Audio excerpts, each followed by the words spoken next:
Authorities in South Africa's Nelson Mandela Bay are racing against time to prevent taps running dry. This is known as Day Zero and will see close to 2 million residents without water.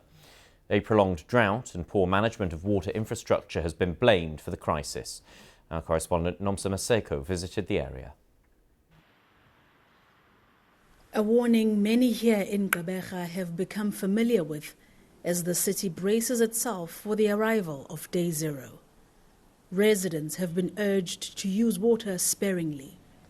With less than 10 days left of supply, taps are fast becoming dry in more than 100 suburbs and townships. Water levels in many dams, including this one, are critically low. No significant amount of water can be extracted from here. And with no heavy rainfall forecast in the near future, the fear of reaching Day Zero is dangerously close. But the poorest townships are already suffering.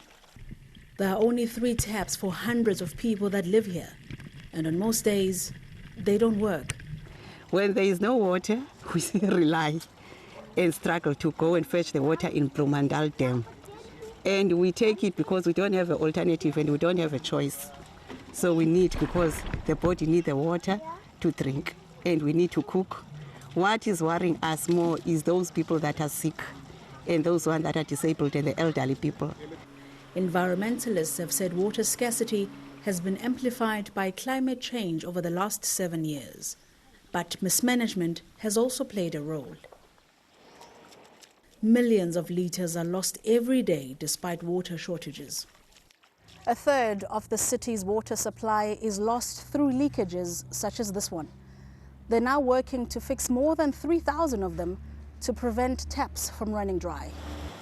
Activists have warned of a possible humanitarian crisis, prompting aid organizations to address government's slow response.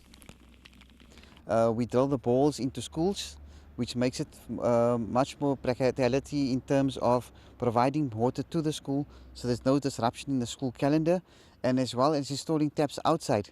So 24/7, the community in those areas can benefit of getting accessible to clean drinking water. Gqeberha is the second South African city to face this major crisis after Cape Town averted its own water shortages 4 years ago. We are also investing in the desalination of seawater in the medium-long term to ensure that our water mix will be able to reduce the impact of drought going forward.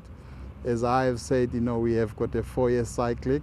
The idea is then to be able to insulate and future-proof the city from a water resilience point of view.